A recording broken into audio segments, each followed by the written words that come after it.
오늘은 제가 직접 겪은 아직도 잊혀지지 않는 그날 밤의 이야기를 들려드리려고 합니다.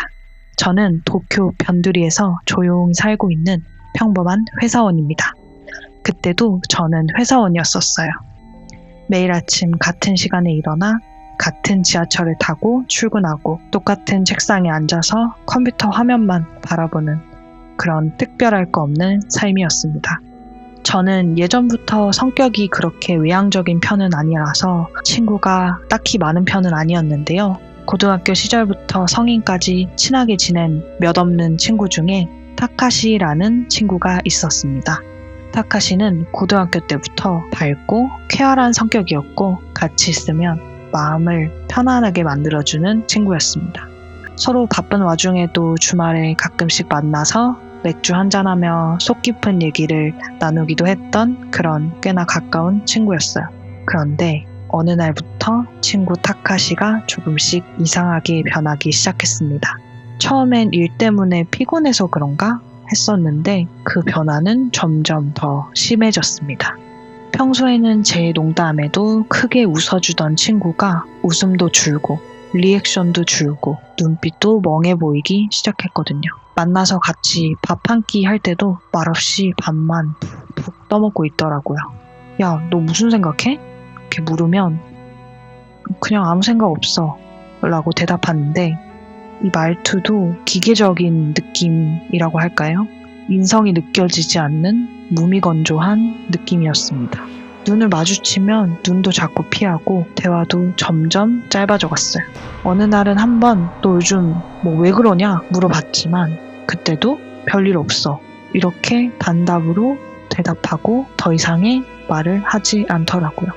점점 만나는 횟수도 줄어들고 저희는 고등학교 때부터 5명 정도 같이 친하게 지내온 무리들이 있었는데요. 친구들이랑 모임을 하고 있을 때도 오는 날보다 빠지는 날이 더 많았습니다.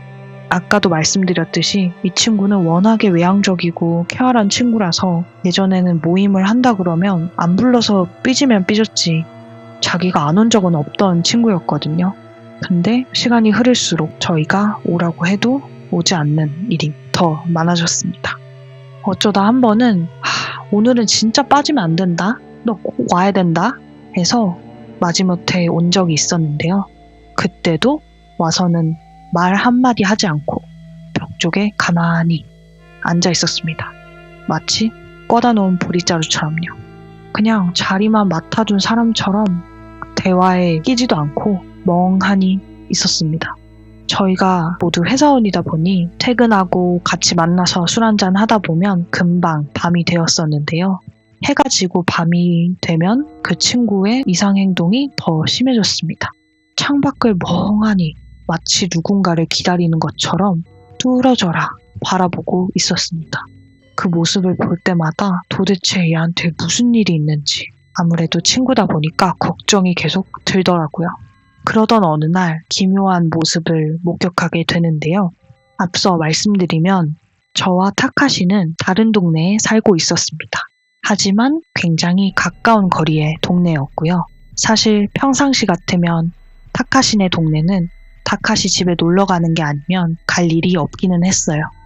근데 그날은 제가 회사를 끝마치고 집으로 가는 길에 지하철에서 제가 내려야 되는 동네를 지나쳐 가서 타카시네 동네까지 가버렸던 날이었어요.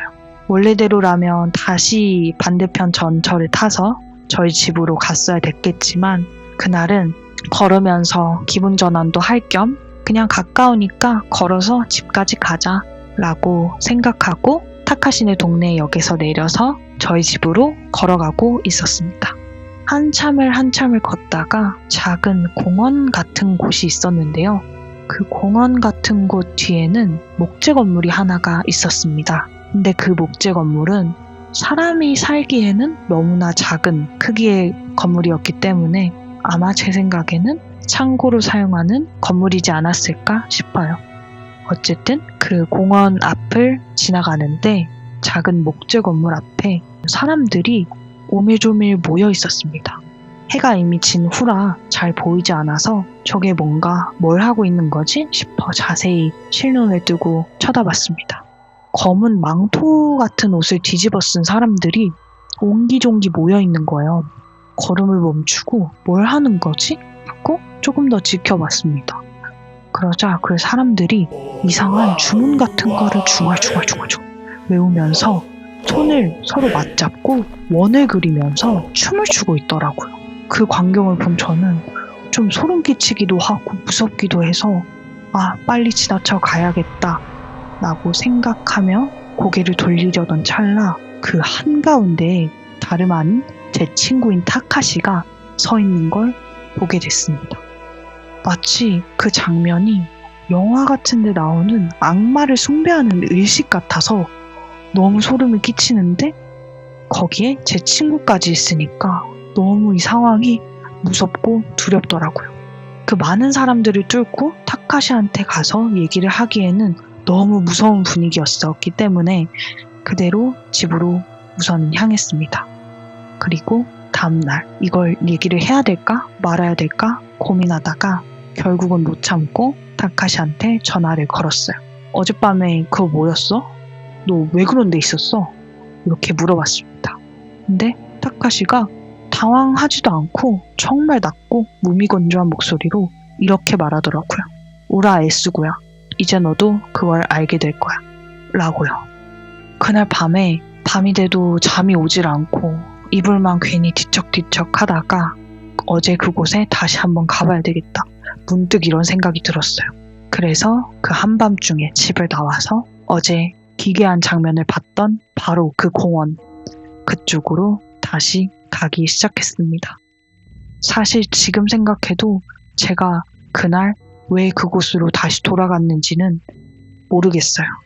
마치 거부할 수 없는 힘에 이끌리는 것처럼 그냥 그곳으로 다시 가야겠다라는 생각뿐이었습니다.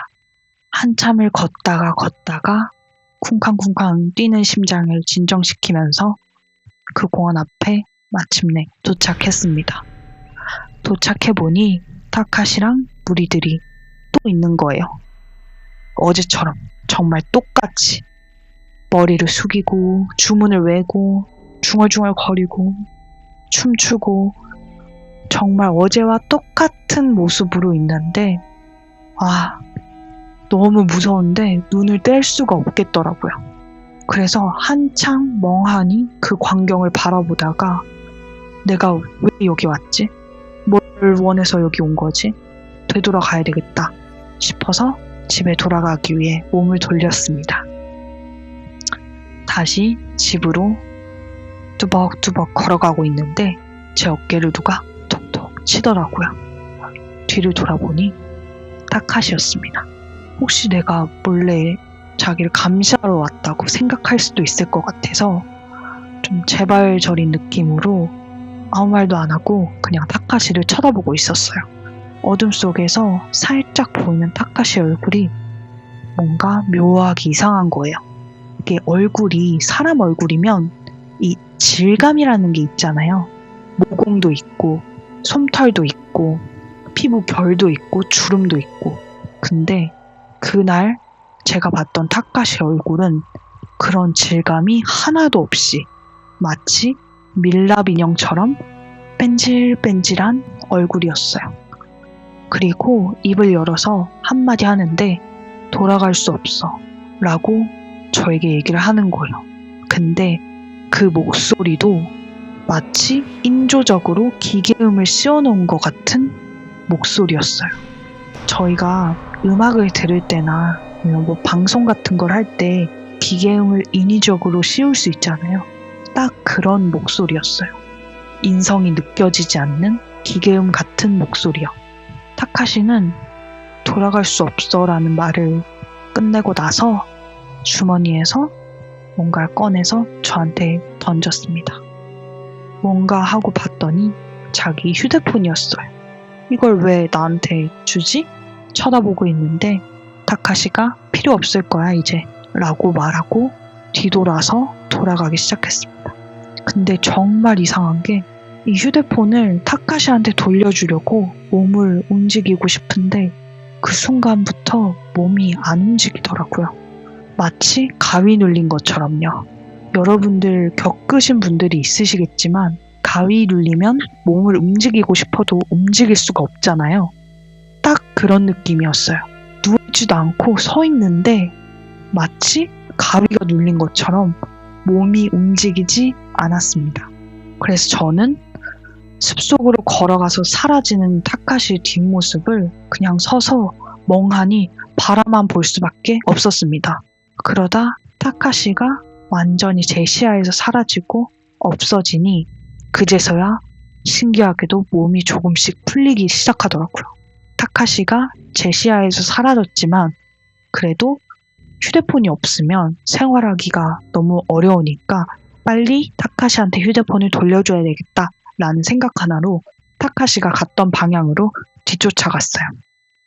근데 창고 앞에도 아무도 없었고 타카시가 사라진 쪽으로 가면은 큰 길가가 나왔는데 그 큰 길가에도 아무도, 개미 한 마리 보이지 않았습니다.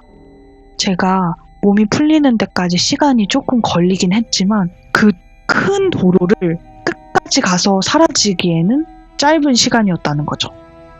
근데 같이 있었던 사람들도 타카시도 없고 개미 한 마리 보이지 않는 인도였습니다. 그래서 저는 어쩔 수 없이 찝찝한 마음을 안고 집으로 돌아갔고요.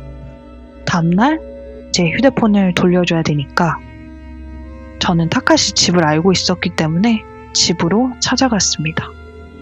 근데 문이 열려 있더라고요. 그 열린 문을 보는 순간 제 머릿속에 이런 느낌이 직감적으로 들었습니다. 아, 타카시는 이 안에 없겠다. 그리고 타카시의 짐도 이 안에 없을 것 같다. 라는 동물의 촉처럼 그런 직감이 들었어요. 그래서 안으로 들어가 보니 아니나 다를까 타카시의 짐, 타카시, 가구 그 무엇도 남아있지 않았고 한순간에 사라져 있었습니다. 빈 방이었어요. 아니, 하루 만에 이렇게 짐을 다 뺐다고? 이해할 수 없는 포인트였지만 제가 더 소름이 돋았던 건 이 집이 몇 달째 사람이 살지 않는 공간에 들어갔을 때 그 느낌 아세요? 먼지가 하얗게 내려앉아 있고 쿰쿰한 공기가 맴도는 그 느낌. 사람이 드나들지 않은 지 하루가 아니라 좋게 몇 달은 된 것 같은 느낌. 그런 느낌이 들었습니다.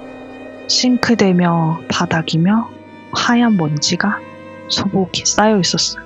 휴대폰이 없으니 연락을 할 방법이 없고 주변 친구들한테 연락을 우선 돌려봤지만 친구들도 아는 게 없다라는 말만 반복했습니다.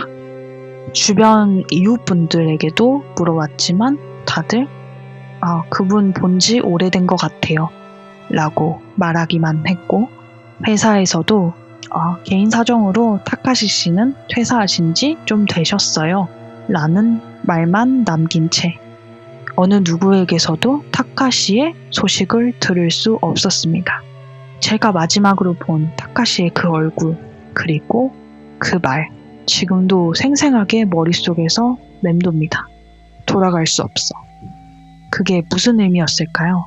그가 어디로 간 건지 그날 창고 앞에서 무슨 일이 있었던 건지 저는 지금도 아무것도 모릅니다. 네, 여러분 오늘 얘기 재밌으셨다면 좋아요와 구독, 댓글 부탁드리고요. 다음에 더 무서운 얘기로 돌아오겠습니다. 부디 오늘도 안전한 하루 보내시길 바라겠습니다. 감사합니다.